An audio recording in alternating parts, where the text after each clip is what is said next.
exporting industries, our primary sector, our food production sector, and it's been great to be able to be here. Good to see the sun shining. Happy to open up for questions. So that KPMG report is categorically talking about anxiety, and Ian talks about it as being his most challenging report. What do you say to that? And are you getting a sense of that from people out there? Absolutely. It's been a really uncertain time right the way across New Zealand, and our primary sector, our rural community, will be really feeling that uncertainty the same as many other New Zealanders have had. We've had 3 years of uncertainty with a combination of a global pandemic. We've then seen a deteriorating global environment in terms of the global economy, in terms of the level of global conflict that we're seeing. We've seen supply chain disruption. We've seen extreme weather events hitting our primary sector particularly hard in some parts of the country. I acknowledge that all of that adds to a huge amount of pressure in the primary sector. That is a message the government has well and truly heard, and we want to work with the primary sector to make sure that we can support them through that. Tell me about the fertiliser tax. You've done a bit of a U-turn on that? There was never an official proposal around a fertiliser tax, so I wouldn't characterise it as a U-turn at all. We've been taking soundings from the primary sector about how we can best price emissions that come from farming for some time now, and that's one of the options that's always been on the table as part of those discussions. I've ruled it out because we've heard very clearly from the farming community that they would rather that we moved ahead with He Waka Eke Noa than tried something else around a fertiliser tax. We've heard that message well and truly. How close are you on He Waka Eke Noa? You said very close. What does that mean? I'm meeting with the sector leaders tomorrow. If you look at the three different reports, so there was a report from the partnership, there was then a proposal from the government, there was then the Climate Commission's proposal. When you look at the differences between those three proposals, actually, I think we can get a way forward. I don't think we're that far apart. How long will it take? Obviously, we want to make progress faster. I don't think it's fair on New Zealanders or on our primary industries to kick the can down the road and say we're not going to deal with this until the next decade. Actually, climate change is here and now. It's an urgent priority. And actually, our farmers know that because they are seeing the effects of climate change every day. So what does very close mean? Obviously, I'm meeting with them tomorrow, so we'll give you another update after that. Is Labour the party of farmers? Labour is a party for all New Zealanders. We recognise that when the farming sector is thriving, that's good for New Zealand.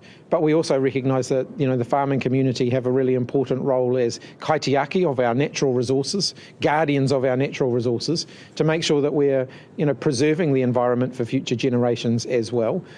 Farmers work in the environment every day. They understand the effects of human-induced climate change because they see that every day. And so our farming community have a role to play in mitigating that as well. So that's a yes to the original question. Look, I think Labour's the party for all New Zealanders, and that does include our farming community. How would you describe the reception when you've been wandering around meeting people today?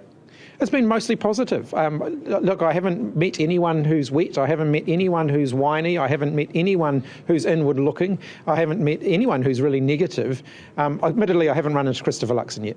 Did you run into Winston Peters? He was here. I did have a bit of a yarn to Winston Peters over lunch, yeah. What did you talk about? We largely just talked about the weather.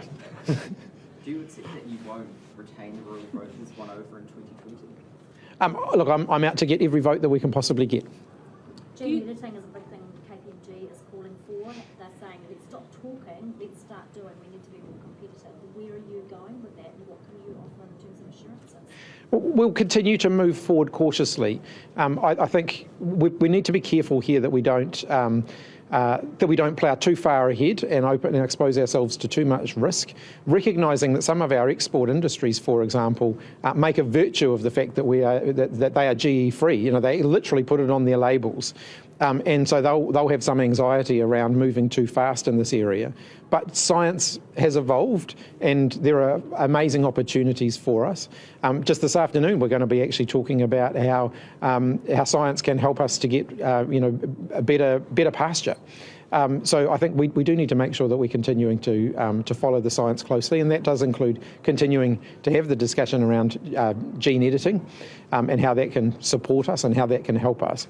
But we just need to make sure that we don't go holus bolus into wholesale change before we understand the implications of that. Red tape continues to be a major issue. If you talk to farmers out there, what can we expect from that fight? The issue around red tape, it's one of those frustrating terms. The National Party talk a lot around red tape when they're in opposition, and then when they're in government, they don't really talk about it very much. They set up a red tape task force when they were in government to find loopy rules around the country, and the task force, which was stacked with National Party people, concluded that they couldn't actually find any. And much of the... Minister, we're not talking about the National Party. What are you doing about red tape? But the issue around red tape is... it doesn't mean anything. What exactly, let's talk about a particular issue. If there's a particular regulation someone wants to talk about that they're frustrated about, I'm all ears, happy to talk to them about it. Farmers are worried about duplication, for instance, when it comes to red tape. This is, for instance, the council taking one bit of information and the government asking for the same. I mean, that's a problem. That could be dealt with at a central level, right? One of the reasons that we're doing RMA reform is actually to streamline a lot of those processes where there is duplication. There's certainly duplication in the way the RMA is applied. That's one of the things that we're dealing with. Honourable Keiko, do you think iwi were consulted in time? We're hearing from something that they feel like happened a bit later in the process and was more of a box-ticking exercise.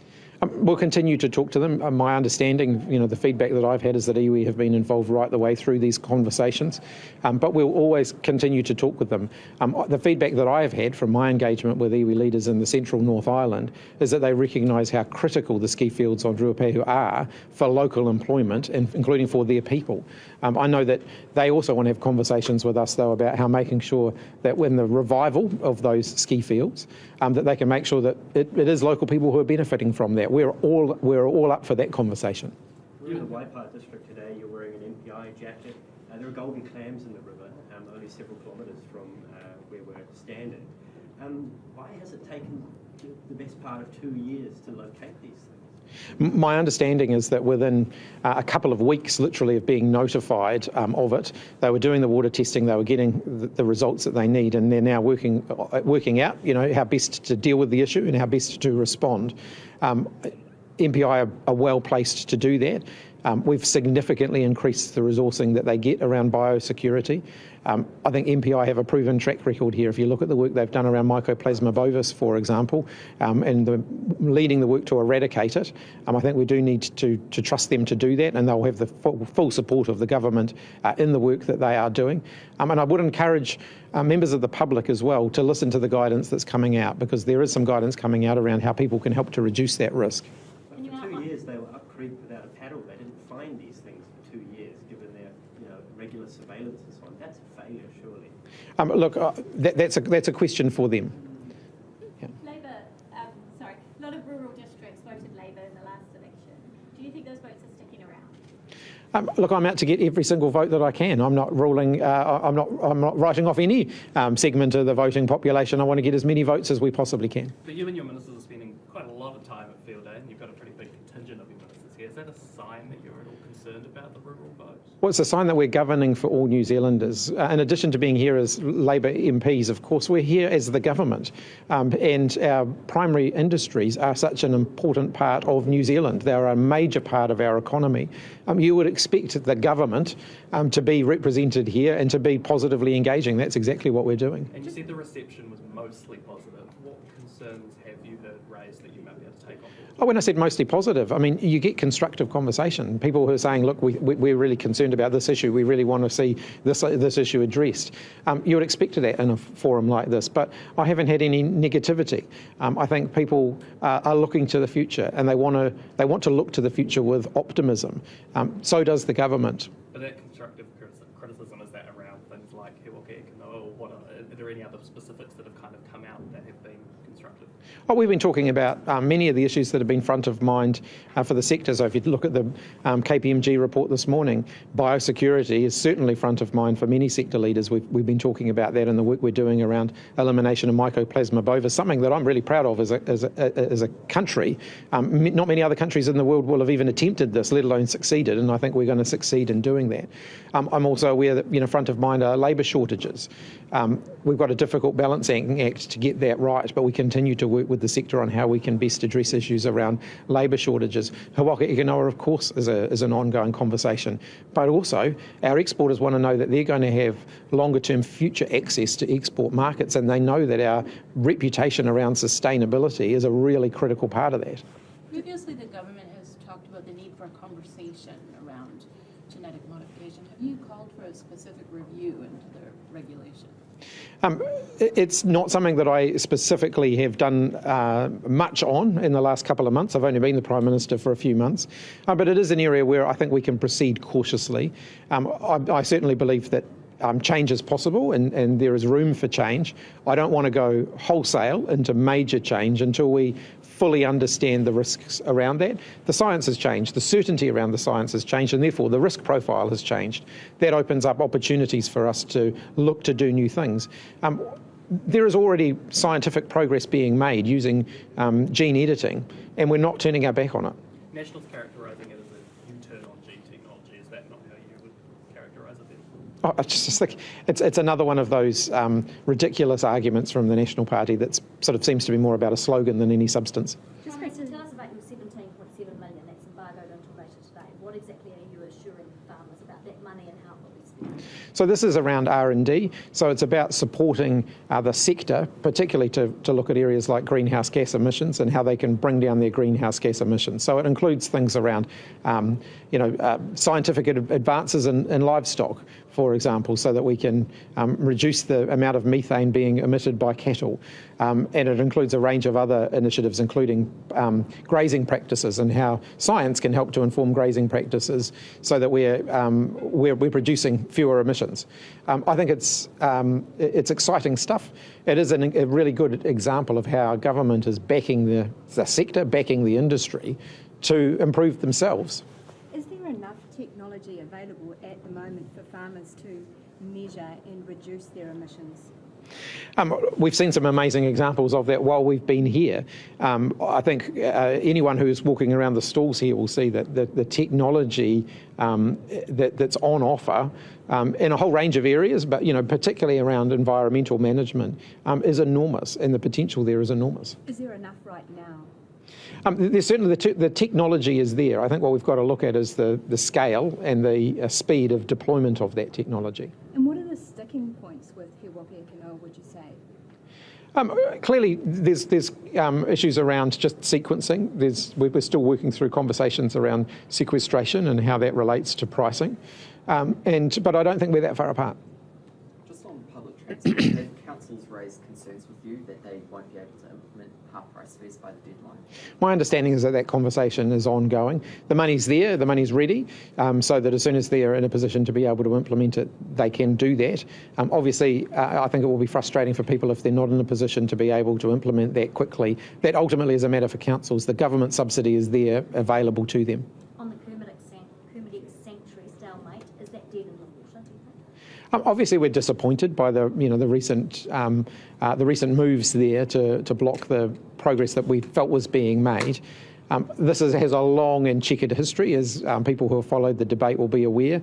I think the previous government made the announcement without any consultation at all. We've had to kind of backfill that consultation. For the most part, it seemed to be going well. Clearly, we haven't reached an outcome here, so we'll go back and continue to consult and continue to work to make progress. The Crown's made a lot of compromises, though. Are the iwi being too demanding, do you think? Look, I don't think, I don't want to characterise it that way.